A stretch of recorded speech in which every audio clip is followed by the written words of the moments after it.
VR as a tool to create peace and to bring peace to people.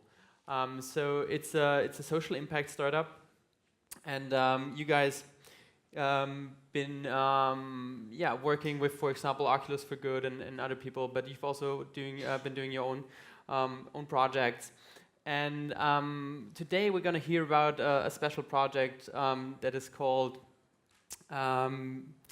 Project Peace, and it's taking place, or like it's said, in the South Caucasus, and your goal was to bring together people there in a shared VR experience to see if you can connect them, and for that you'll also have a special guest on stage that you will probably just announce yourself. Yes. So give it up for Gayatri, and let's start. Thank you. Thank you very much. Clearly, peace is not as popular as getting money for VR, but I'm happy to have you all here.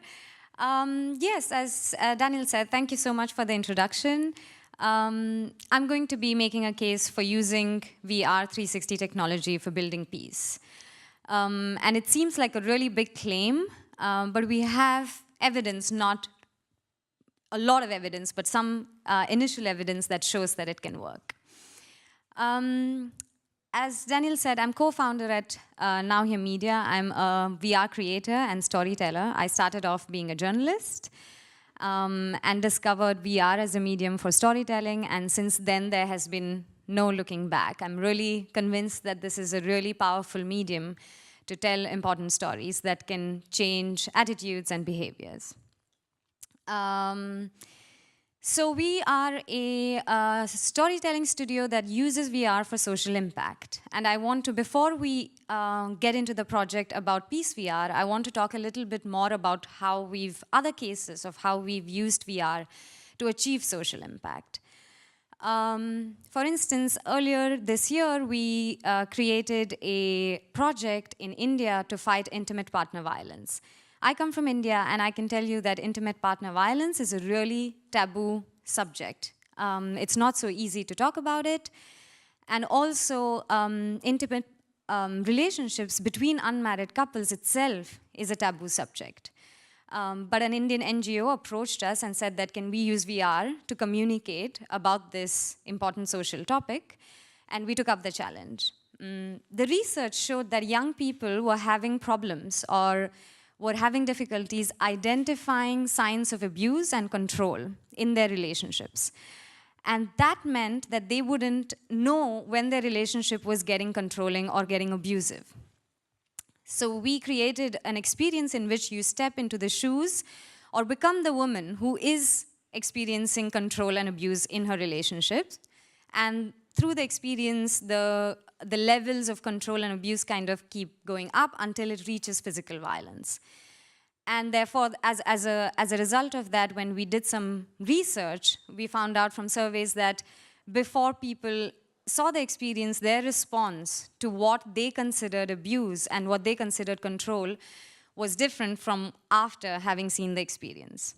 And one of the best things about this project was that we got a partnership, an unprecedented partnership. It has never happened in India before that a public body such as the Delhi Metro ties up with a nonprofit or for a nonprofit cause. But that happened, which meant that we could set up installation booths at Delhi Metro stations for 10 days. And that was exactly our target audience. Young people in Delhi use the metro every day to go to college, go to work, and back. And there were queues almost at the metro stations to lining up, queuing up to experience the VR experience. And in 10 days, we got about 5,000 people to see the experience with a very low budget, which allowed us only to have 8 headsets. So with that, I think we achieved quite a high impact. And I think here it's also important to recognize that the metrics of measuring impact is quite different for VR compared to, let's say, social media or something else. 5,000 seems nothing for a Facebook video or for a YouTube video. But when the distribution model is still not cracked, it's quite a high number for a social impact project. We also, here we are wading through, oh, this is not working. whereas it's working here. Ah, I don't. Okay. Well, you'll just have to stick to this slide, I guess. Anyway, so earlier this year, we also worked on a project about saving mangroves in Asia. We worked together with.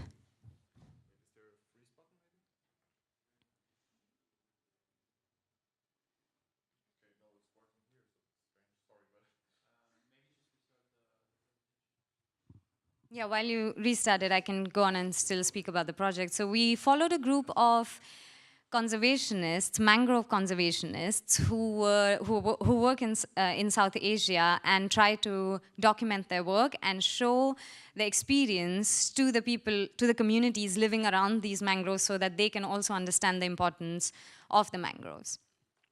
If we have it. Okay, and currently we are also working on a project under the VR for Good program, where we are trying to show the dangers of IEDs in Iraq, and for that we are partnering up with Realities to do photogrammetry, and they're awesome partners, by the way. And a Geneva-based, we're back? No, I'm switching all the time. And also a Geneva-based nonprofit called the Geneva International Convention for Demining. The idea is so what's happening in northern Iraq after ISIS left is that a lot of the homes are booby-trapped. So refugees who've left their homes and are returning back home are falling prey to accidents while they go home.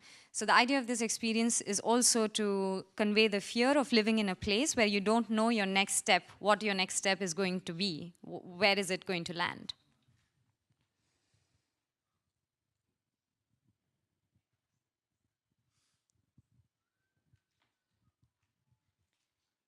We'll wait a second and then see if it works.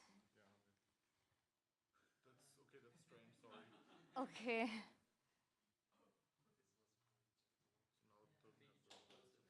Yeah, I think you just close. Ah, okay.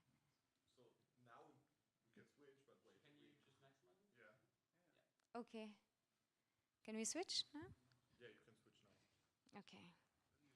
So this is a policewoman checking out our experience in the Delhi metro booth, and it's really hard to speak to any government body about taboo topics such as intimate partner violence, and this is a great achievement for us. And this is us in the mangroves. And yeah, we're working on this project about the dangers of IEDs in Iraq. As I mentioned earlier, my career started as a journalist covering conflicts. I was working when I was 22. I was working in Myanmar, Burma, covering the ethnic conflict in the region. Then also covering the conflict in Kashmir, as well as in central India. And I moved on to the Middle East to cover the conflict in Syria and Iraq. While I was doing this, I realized that the way I was covering conflicts didn't really impact or affect the populations or the people living in these people living in these conflict areas positively. A lot of the times, as someone who is communicating as a journalist about conflicts, you end up repeating or showing just the violence or showing what was going wrong, but you do not contribute to making the world a more peaceful place, because you don't see your role as that. And I think that bothered me a lot. And that's why it was really, it came at a perfect time when ELVA, a nonprofit based in Georgia, got in touch with us and said that, hey, do you want to try doing VR for Peace? Peace VR. We are applying for a grant together with, under a joint program of the EU and the UNDP called COBERM. And we're trying to see how we can use VR as a tool for peace building. And that felt like, it came at the perfect time, and it felt like a good enough challenge to take up. And so we did take it up. And the theoretical basis for this was that in a lot of cases, media has been used as a tool for change in areas of conflict.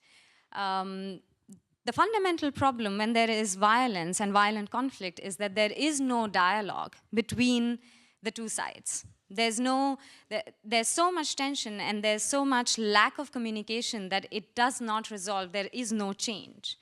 Whereas when you look at a peaceful society or peaceful societies across borders, what's functioning here is dialogue. What's functioning here is also that there is a sense of the other as having an empathy for the other, taking the other side seriously as well in your consideration. And therefore, that results in joint decision-making. And there is evidence that in this conflict prevention and peace building, in the bridge, media can play a big role in that if you use it correctly. The pilot project, Peace VR, was based in South Caucasus. So after the Soviet Union collapsed, this is a region that was fraught by conflict and still is today. It's not highly volatile, but there are still skirmishes across borders in a lot of these regions. And we were excited to base so we had participants. What we said, we set out a call for participants, and we collected entries from participants from different regions in the South Caucasus.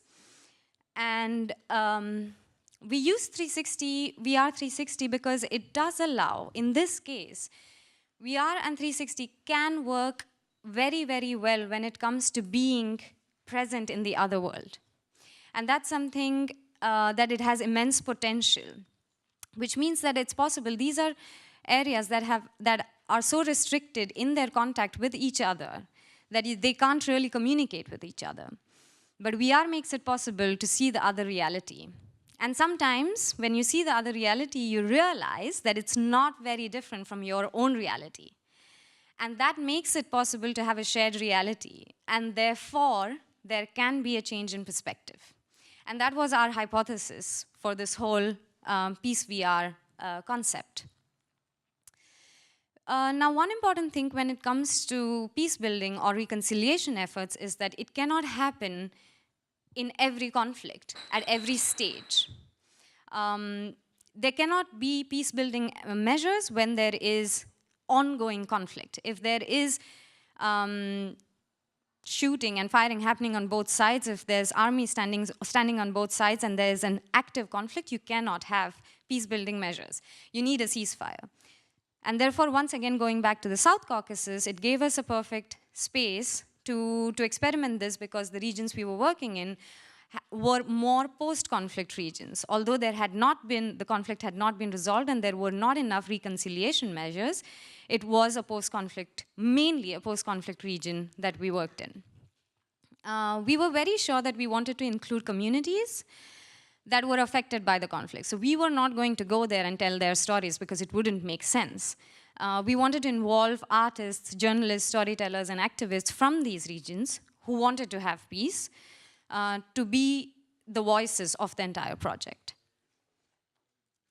We also wanted to make sure, and we did make sure, that these people were coming together in a safe space. And therefore, we picked Armenia, which in the region is a rather safe space when it comes to the other two participating countries were Abkhazia, or regions were Abkhazia and Georgia. And in this context, Armenia provided a safe space for everyone to meet for a workshop. So all the participants that we selected came together for a workshop, and it was a 3-day workshop, and we gave them skills in very simple 360 storytelling. Now you can imagine how much you can learn in 3 days when it comes to filming and all of that. We did a really compact crash course. They learned about how to use simple camera systems. They also learned about scripting, storyboarding, storytelling techniques in 360. Then we broke them up into teams where they had to work with each other. So they had to work with people from the other side of the conflict in putting together a project. And that meant that they really had to collaborate, which was for us a very fulfilling situation to see people across conflicts, across borders, collaborating on creating something beautiful together. But most of all, they had fun, and that was satisfying for us as well. After the workshop, once they had the skills, once they got the funding and the equipment, they went back to their own regions, own countries, and started creating work. We were always there for distance mentoring. We were there to help them create these storyboards, going through the script, suggesting edits, so on and so forth. And there were also the aim of the entire aim of this project was that they would create works that would then be exhibited cross-country. So one side could show their reality to the other side, and the other side could see their reality of one side. Now, without taking up too much more time, I would like to introduce Takaka, who's here with us today from Tbilisi.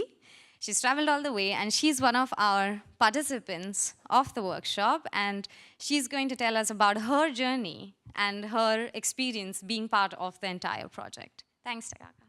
Hello, thank you. Okay.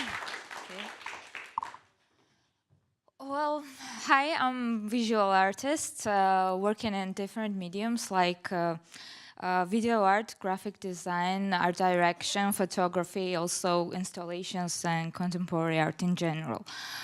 Well, I'm from Tbilisi, Georgia, you already know this, and in Tbilisi, Georgia, a lot of contemporary artists don't usually use modern technologies in their works.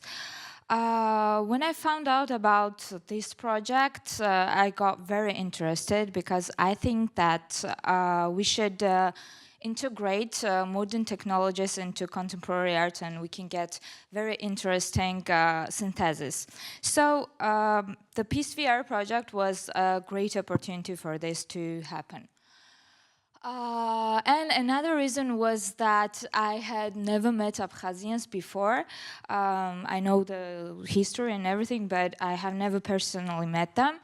I knew that they were not quite positive about Georgians, but actually I wanted to know, I was very curious, what exactly this not quite positive meant in reality. So as an artist, I decided to get involved in this project. When we first met Abkhazian team members on workshop as well as Armenians, I was afraid that the communication would be heavy because of the conflict situation. But I was positively surprised when Abkhazians started communicating with us freely. They were very open and friendly, and it was my first experience meeting someone from the other side of the conflict zone, and I realized that actually they were regular people like me and yeah, everybody. I mean, there was no distance. And suddenly the border disappeared, the border that is in real life. And we just made friends, yeah. So, VR, yeah. I found out during the workshop and then while working on the video projects that VR is better technology for peace building than any other media because there are several reasons. Because there are no borders in virtual reality. You can get anywhere. You have access to any place, and there are no risks. Yeah, this is very important. Also, you are not watching VR, but you are experiencing others' life. You are in the story, you are the participant, so that's also very important. VR is generating empathy and reducing the moral distance. And finally, VR is about making impossible possible. So, making impossible possible was our main insight because we have such a complex situation in Georgia that Abkhazians don't go to Georgia because of different reasons, and also Georgians can't go to Abkhazia. But after meeting these people, I found out that actually we both are very curious and we want to explore each other's lifestyles. This is a mutual thing. So we find a solution to make one film together. Dividing 360 degrees into two parts, 180 degree for Georgia and another 180 degrees for Abkhazia. So this will let Georgian people to experience Abkhazia, and also Abkhazians experience Georgia. We wanted to make Georgians and Abkhazians experience life on both sides, not only with their side. Unfortunately, that didn't happen in this project for various reasons, but what did happen is our friendship. Even now, when we almost done our video projects, we have a communication, we're sharing stuff despite the conflict, and we make future plans for collaborations. I just missed it. As a culmination, we plan a VR exhibition. This exhibition will be held in 3 cities: Tbilisi, Sukhumi, and Yerevan. Yerevan. So Georgian visitors will have opportunity to see the work of Abkhazian artists, and also Abkhazian visitors in Abkhazia will have opportunity to see the works of Georgian artists. So we're like sharing each other's work to many people. And maybe after these exhibitions, we all find out that we're just artists. We are all artists in different fields, and we are all from Earth. And there is really so much to do on this planet, and from now, not only this planet, but Mars. Why should we lose time on making conflict with each other? Because, this is a simple truth. Yeah, everybody knows it, but yet it's very difficult, very hard for mankind to realize it deeply. Thank you. Okay. Thank you, Taco, for that inspiring talk. And I think Taco asked the right question. Why should we waste time in making conflict if we can make peace? And with that, I would like to conclude this talk with some challenges that we have or we face for the future. We need to measure, one thing is that we need to measure change in perceptions. Taco's perception has changed because she met people on the other side of the conflict. The people who experience VR, the works via the exhibitions, how can we measure change in their perceptions? What kind of impact, what kind of implications does it have in building a more peaceful society? Then, I know that there are people doing research about empathy, but can we also measure this long term? And if there's anyone in this room who's doing this, we would love to hear from you on what your findings are and how we can collaborate perhaps for next projects.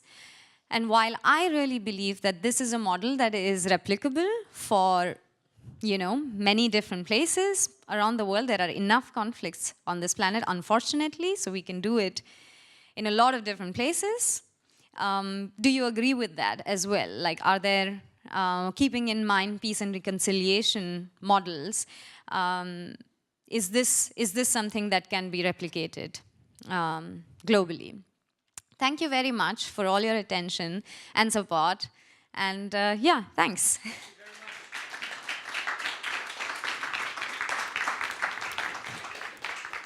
So thanks for sharing that. I think you guys are really doing amazing work. I'm super excited that we finally get to work together. Yes, so are we. Not sharing too much of that yet, but it will be amazing. No, but for real, I mean, there's all this talk about how VR is the empathy machine, and I think you guys are really filling that with life and taking it beyond just being an empty phrase, which sometimes happens. Yeah. So I think that is really important.